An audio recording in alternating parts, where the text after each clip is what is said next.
Okay, good afternoon.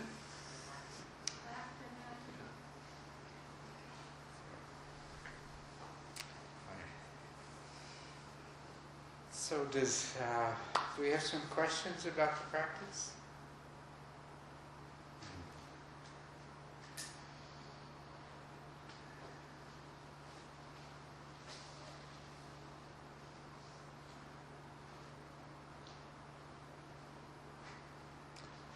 Okay, well, I'll let you think about it for a moment. One thing that I would suggest that I think would be good for all of you is to, in your walking meditation, if you haven't already started doing it, do the very slow walking with 9 parts to each step. Does everyone know that way of walking? No. You don't know that way of walking? Okay. Well, then let me show you. So,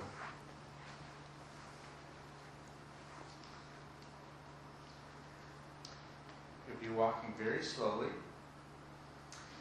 And first of all, there's 3 major parts to each step. There is where you lift your foot, and you move your foot, and you place your foot. And you lift and move and place. So what I want you to do is to divide lifting your foot into 3 different parts. So, for example, when your heel comes up, that might be the first part. And then when the edge of your foot and the ball of your foot comes up to this point, that might be the second part. And then when the rest of your foot and your toes come off the ground, that might be the third part. So there's 3 parts to lifting. Okay? Same thing as 3 parts to moving. Is where you raise your foot up, you move your foot forward, and you bring your foot down. And then when you place your foot, 3 parts. If you put your toe down first, and then the rest of your foot, and then you shift your weight, or maybe you put your heel down, and that's the first part, and then you put the front part of your foot down, that's the second part, and then you put your weight onto it. So in that way, each step has 9 different parts to it. 1, 2, 3, 4, 5, 6, 7, 8, 9. 1, 2, 3, 4, 5, 6, 7, 8, 9. And then when you have become familiar with the 9 different parts of each step, then try to clearly identify what are the sensations that take place in each one of those parts. So what sensations take place in the first part of lifting, where it's just my heel coming up, where first you feel as the weight comes off, then the tissue kind of expands, and maybe you feel blood move into it, and as it comes away, maybe you feel some coolness on the skin underneath, but examine what are your sensations there. When you're moving, notice how the difference in the way it feels when you're raising your foot compared to when you're moving it forward and when you're lowering. There's different feelings associated with these. Okay, so you'll be doing very slow walking meditation to do that.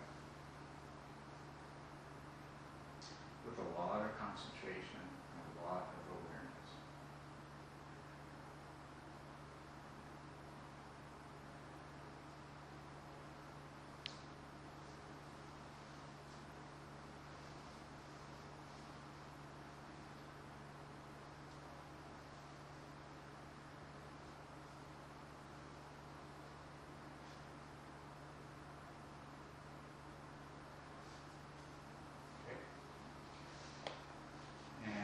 Likewise, in everything else that you do, slow down and be as mindful as you can of everything. So, let me show you some more things. One way to help you to do this, to be slow and mindful, is imagine you're a burglar. All of the armed guards in the house are sleeping, and you want to go out the door, right? So very, very mindful and slow and careful. When you close the door,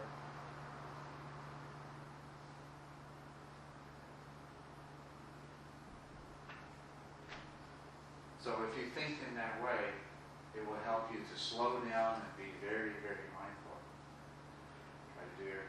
When you're eating, same thing. Eat without making noise with your dishes or making noise with your food.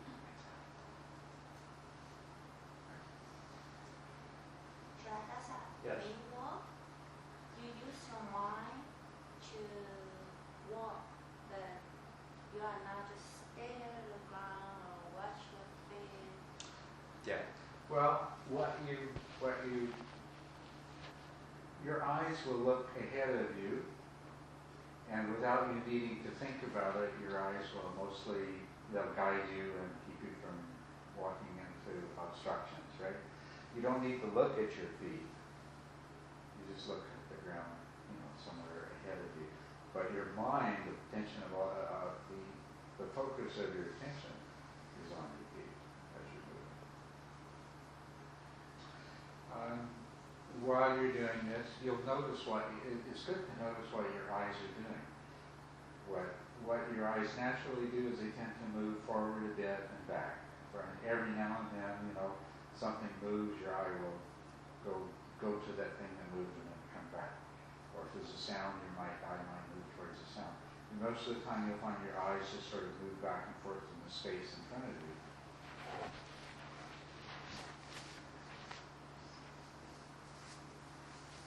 But that can be part of your investigation, is to discover what your eyes do while your mind is observing the sensations in the foot.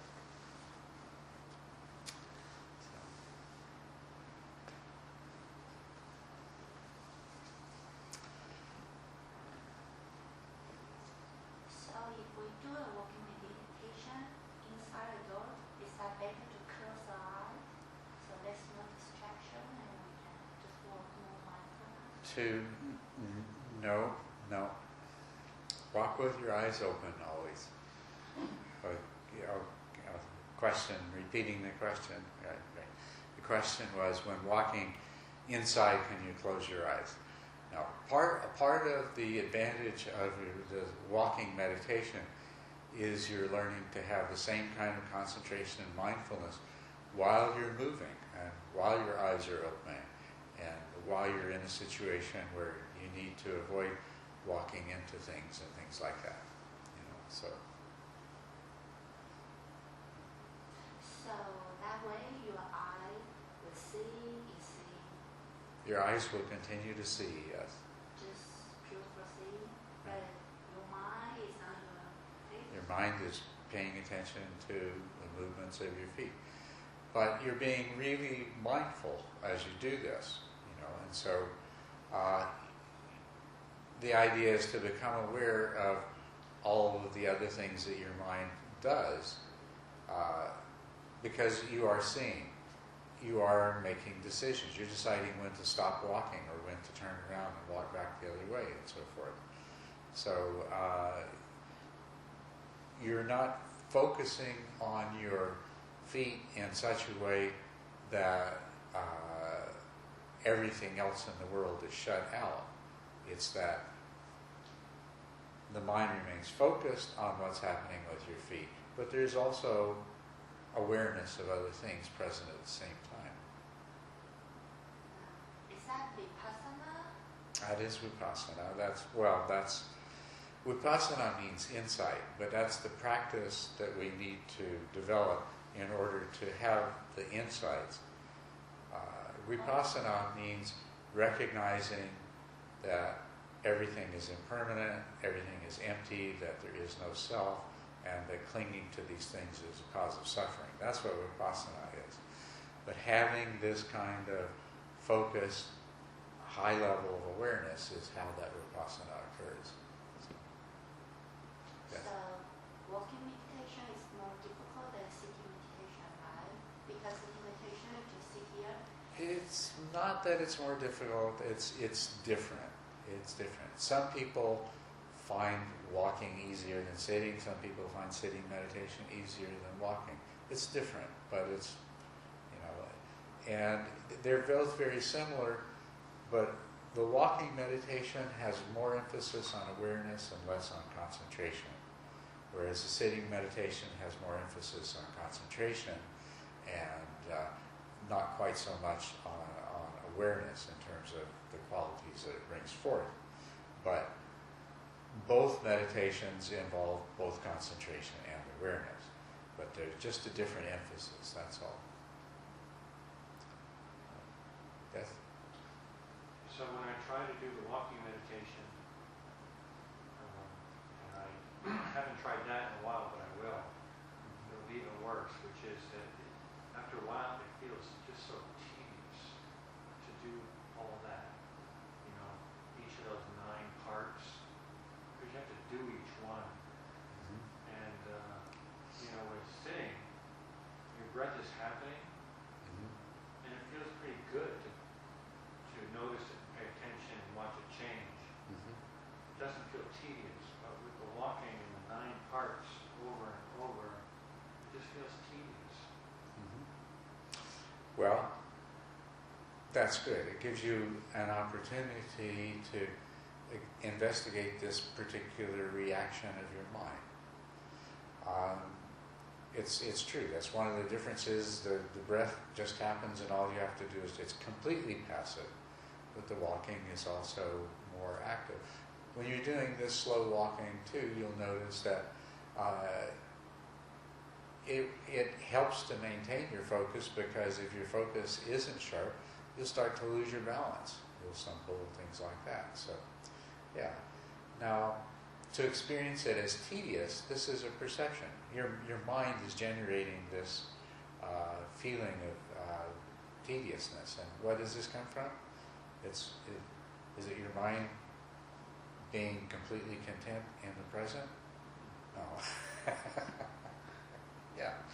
So, you can say to yourself, aha, there's a feeling of dissatisfaction. There must be some desire and aversion there. So you just observe them and notice them. With the walking meditation, I maybe didn't mention this, but and I should have, we're in this beautiful location, so you should, as much as possible, your walking meditation should be a pleasant, enjoyable experience. You're surrounded by beauty, and even if you're focusing on the soles of your feet, you can't help but experience that beauty. And there are the different sounds and smells and other things that there. If you can discover this richness that is involved in being in the present moment, being fully in the present moment with all of your senses active in the world, even though you're disciplining the activity of your mind, try not to lose that sense of beauty and pleasantness and presence. Yes. So you're saying because there's so much beauty around here, you constantly have to stare at something. So should we, like you said, stop and look at it, and then come back and just focus on your walking? Yes. You should not do both, right? That's right. Sorry. Could you speak up and repeat the question, please? Sure. No, I'll repeat. Okay.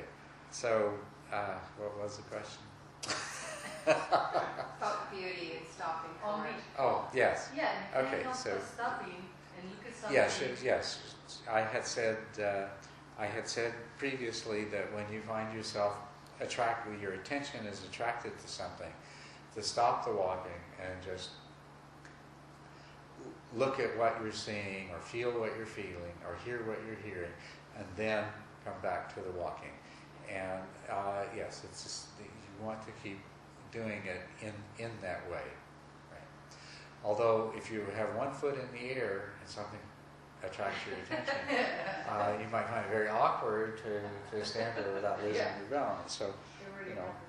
You want to be fully present in the reality of the situation and not fall over, okay? Yeah. Yeah.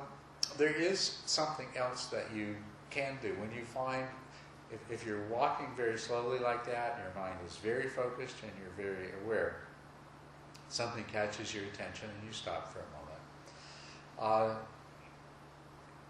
You can let yourself explore a bit of this experience of the present moment. So if there's a particular sound that catches your attention and you stop, don't stop with just that sound, then expand your awareness to all of the other different sounds that you hadn't noticed before. And just notice the fullness of what is taking place in terms of the sense of hearing. You can do the same thing with visual, you can go ahead and become aware of the entirety of what's in your visual field, with the sensations in your body, of all of the many different sensations that you are feeling. Your attention's so focused on your feet when you're walking, but you're feeling things on your arms and your shoulders and your face and your head and everything else. And you can take the time to just discover all that's there. So in this way, become fully aware of everything that is here in the present moment. Most of the time, you're not aware of that. As a matter of fact, you may surprise yourself when you discover the richness of the present moment. As a matter of fact, there is so much there in each instant that you cannot possibly take it all in, no matter how powerful your mindful awareness becomes. There's just so much there, and you have to wonder how your mind spends all of its time in the past and the future, neither one of which really exists when the present is so full and so pleasant. And I've encouraged you to be aware of the feelings associated with sensations and perceptions. So when you do this, you are going to discover that there is tremendous pleasantness in the experiences of being present. In this huge variety of sensations that is constantly rising and passing away, that there is a lot of pleasantness there. There's a lot of cause for joy and happiness. Yes. Should you focus should you focus on only things that are in your sensory field?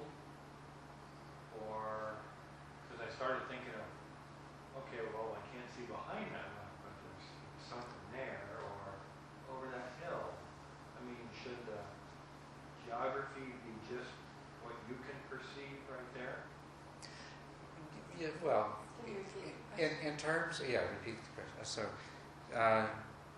the question is, should it just be what is there in your sensory field at the time, or should you turn around and look behind you and around? For the most part, it's just whatever is there in your sensory field. So, supposing that a colorful flower is what caught your attention, right? And because it caught your attention, you stopped walking. Sorry, you looked at the flower, and then, don't turn around and look all around you and behind you, but go ahead and take in what is above and what is below and what is on either side. What's there in that general field. Now, that's what I'm referring to. But of course, at some point or another, at least once or once in a while, go ahead and when you find that your mind is really receptive to what you're doing, then you might continue and look over your shoulder as well, and look up at the sky, and look down at the ground. I was more thinking about stuff that's miles away. Like, you're talking about the present moment and how rich it is, but that's only like right here. I mean, this is only a few feet. I mean, there's miles that way and miles that way. And Well, if it's there, if you happen to be facing in that direction, you might very well see some of the beautiful plants that the people who live on the hill across the road have there.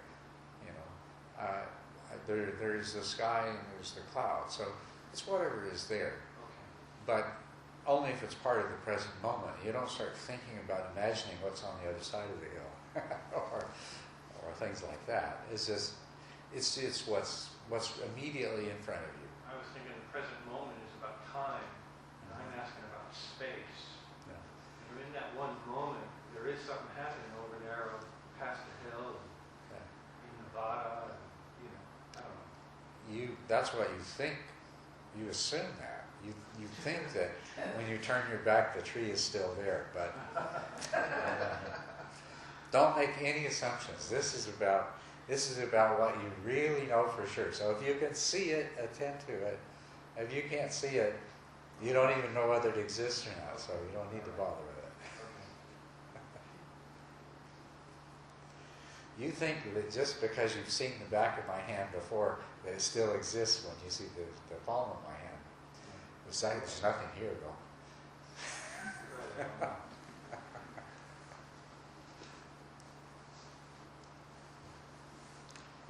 Okay.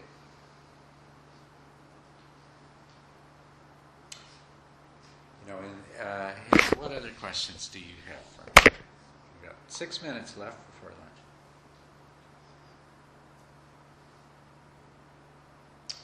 So then I'll just make this comment and we'll go ahead and take our break for lunch. In our discussion last night and the previous evening, we became